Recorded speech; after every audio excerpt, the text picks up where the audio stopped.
Welcome to Up Close and Personal with Selloane, and today I'm so excited because I have Nilli.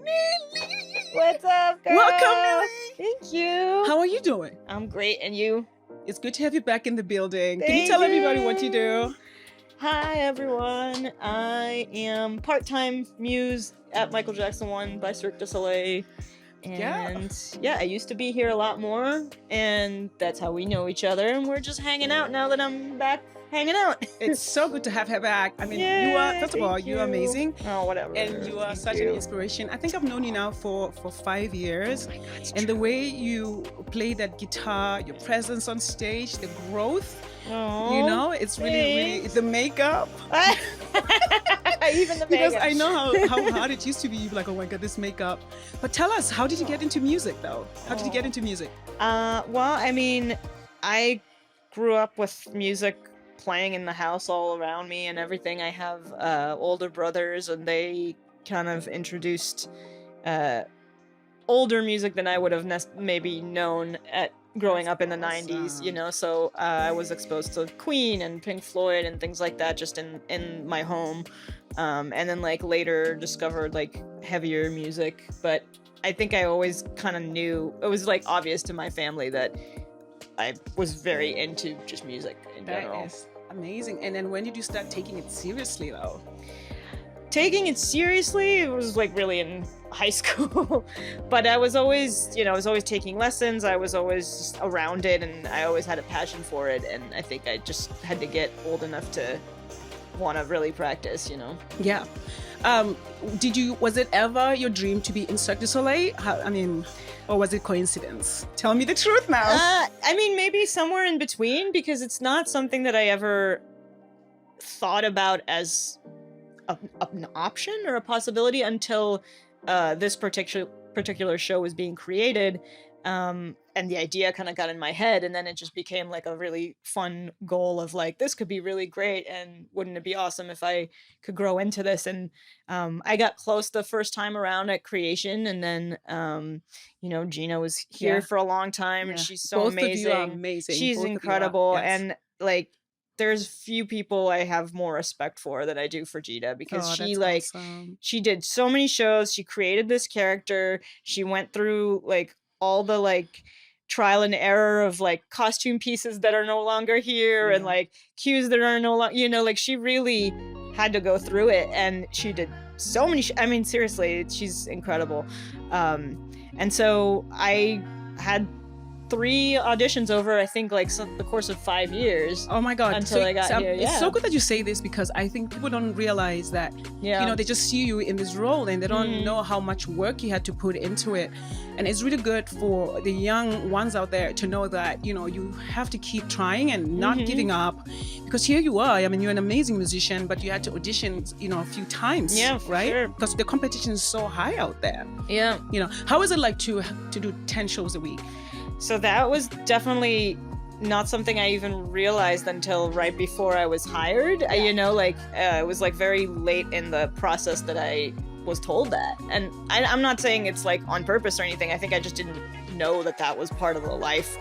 And I was definitely gung-ho about doing it and proving that I can do it in the beginning and everything. But of course it becomes a grind. And, you know, I wasn't trained to be an athlete, even though I have to keep up with stuff on stage, and I think the show was just, my track was heavier at the time as well, and so like it just obviously became quite a workload. I remember when you were just trying to be healthy and strong, it was really hard at a certain point. And I think for people me. don't know that one of the guitars that you use, like what, 11 pounds? It weighs That's my 11 guess. pounds? I think it's probably somewhere between 11 and like 14. Do you, Randy, how much does it?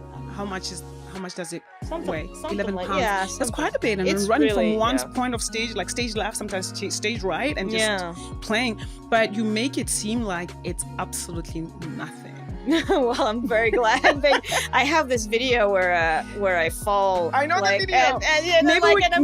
Can we put that clip on this? Maybe I'm okay with it. Okay, I have no problem with that. I think I would like for people to see that part, because people don't know. Like, people don't know. They just see all this perfection, because you're perfect. You're very sweet. I'm far from, but like, it's so funny because, you know, in that video, I feel like the getting up is like such a slow burn, and then Shirin's like, no, that's fast, and I was like, how is that fast? It's funny. I have the copy. I think one time you said I still have a copy. I do have a copy. Nice. Do you have any rituals you do before the show every day?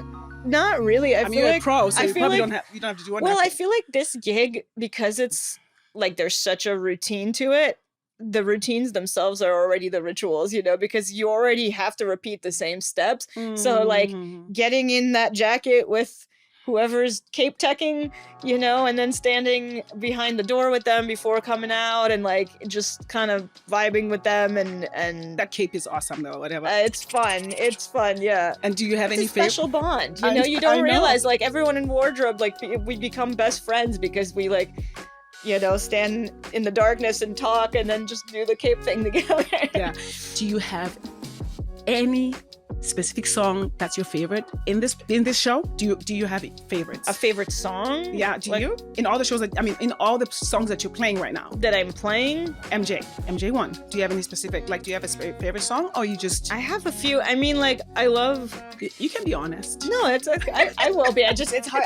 It's hard to narrow it down to one, but like, Billie Jean and Smooth Criminal are favorites, and then like as far as playing, I mean, they're all fun, but like, maybe TD Cow. It's just I like, love it's you so in there. fun. I mean, I'm glad you mentioned because I love you in there. It's and then I fun. see It's you in fun. there. You are like on fire. You are strong. Yeah, we have a good interaction over there. I'm glad that moment was kept. So me too. Yeah, it's fun. Okay, on a serious note though, was there a time in your career where you felt like quitting? Yes, definitely. Do you mind sharing that? Sure, and it was like 6 months before I finally got here the first time.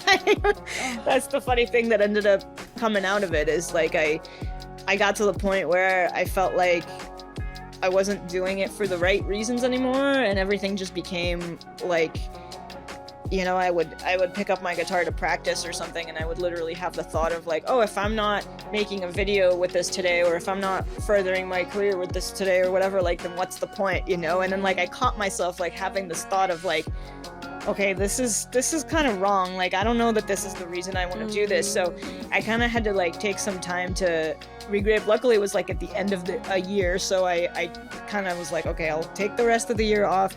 And I literally like I went home to Boston, and I started taking guitar lessons from my old college teacher, Scott Terulli, and was just like, let me like go back to just like enjoying playing guitar for like the sake of music and like for the right reason. And it really, and also like just being at home and like kind of regrouping everything. So it wasn't like, I was kind of thinking about, I mean, you know, it wasn't, I don't know if it was like a very realistic, like, what am I really going to do? Like, I was like, I don't know about starting over too. I was like, oh my God.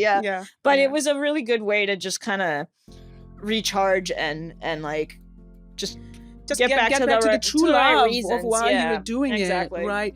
Do you have any stage fright, and how do you deal with anxiety? Like, because I know that for me, when I sing, sometimes, like especially in a new environment, I have these butterflies, and I'm like, oh my gosh, I hope I just remember my lyrics. Especially nowadays where everything is recorded.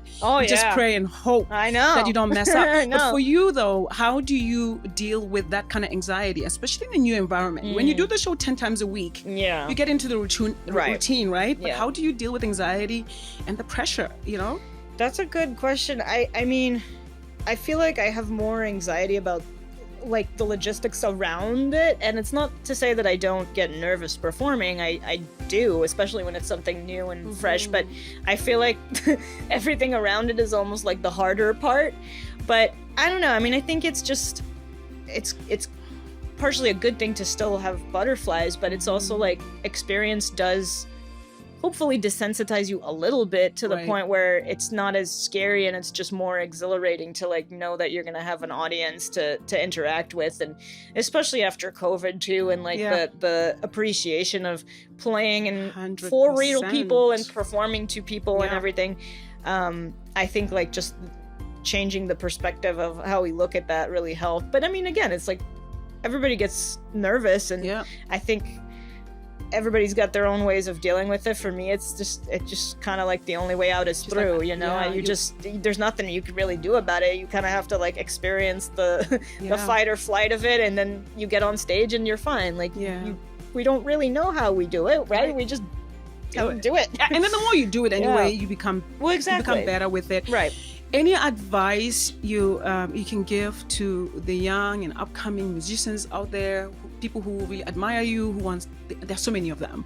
But do you have any advice that you can give? I think just like what we were just talking about, like kind of remembering to do it for the right reasons, you know, because it's just like, it's a very difficult thing to make a living doing music. 100%. And so if you're not in it for the love of the music, it's like, what are you doing here, you know? Because you're going to have a hard enough time. So you might as well be doing it because you love it and not, you know, trying to make money or something. It's like, maybe you're not in the right place so for true. this, you know? Like, so true. So you might as well, because it's a hard road. So yeah. What is the best thing about being a musician? Do you have one? I don't know. I mean, honestly, 2, 3? I think it's the people, you know, like I love, like even this, like what we're doing right now, like we don't get to connect on stage the way that we would necessarily if we were playing in a band together or something. 100%, yeah. But it's still like, that's the best thing, you know, like, yeah. And that's what's cool about this gig being different than a lot of other gigs, because it's like, yes, it's not a band situation, but when would I get to interact with everyone here that's so talented in different things or whatever? I mean, like, talk about living vicariously through it, you know? And yeah. So I just want to say thank you so much. Course. Wait. Do you give guitar lessons or no? I mean, just in case. Honestly, I don't have a lot of time for that anymore. Oh, she's like, no. Luckily, no. Sorry.